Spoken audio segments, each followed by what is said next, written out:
As an aging gamer, Rainbow Islands holds a very special place in my heart. I've always had a soft spot for Taito's cute platformers, and seeing as the predecessor to this very game was my favorite arcade and Commodore 64 game for years, of course I had very high expectations for Rainbow Island. Rainbow Islands was in fact released only a year after Bubble Bobble, but somehow this game eluded me for years, even though I was an avid arcade gamer at the time. So I played the hell out of Bubble Bobble, finishing it many a time together with my older brother on our Commodore 64. Then one April's day in 1990 I entered the local bookstore and found issue 19 of the One Amiga magazine on the shelf. And there, on the front page, just below a huge picture of Dirk the Daring being crushed by some tentacles, was a screenshot of Rainbow Island. The issue had a 4-page guide to Rainbow Island, and I must have read that guide and looked at the images 1,000 times.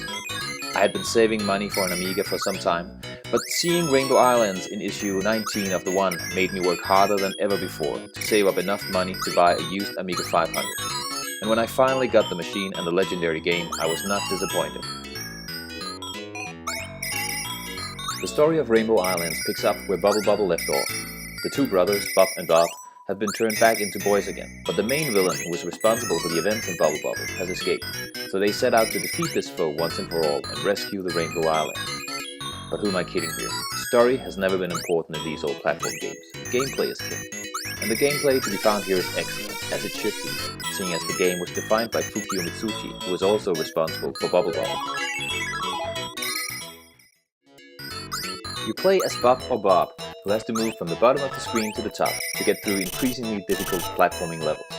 If you move too slow, water will start to rise from below and it quickly becomes a race to the top to avoid drowning. While moving from bottom to top, you encounter a host of cute monsters, ranging from caterpillars, bees and spiders to pink vampires, jumping boxing gloves and airplanes. You get rid of these monsters by shooting rainbows at them, either killing them with a direct hit or by subsequently jumping on the rainbow and thus making it fall on top of the monster. The game consists of multiple worlds, 7 visible and 3 hidden, that each contain 4 levels and end up with a boss fight.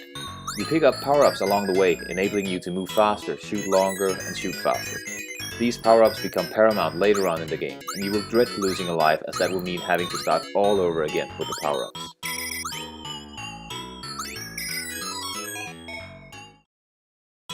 It was only years later that I learned just how arcade perfect the Amiga version of Rainbow Islands really is.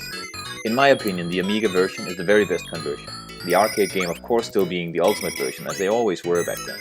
The programmers of the Amiga version have attempted to rebuild the arcade game platform by platform and monster by monster, which should be apparent if you watch the video comparison shown right now.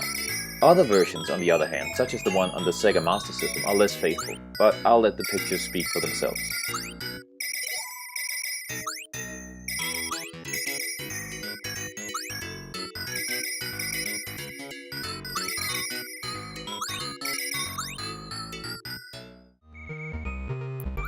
Rainbow Islands is an absolute classic, and if you haven't already, you really owe it to yourself to play this game. Personally, I would go for one of the more arcade-perfect ports, so try to pick up, for example, the PlayStation version that comes bundled with Bubble Bobble. So if you like your classic platformers cute and with more colors than a Brazilian carnival, then pick up Rainbow Islands today. You won't be disappointed.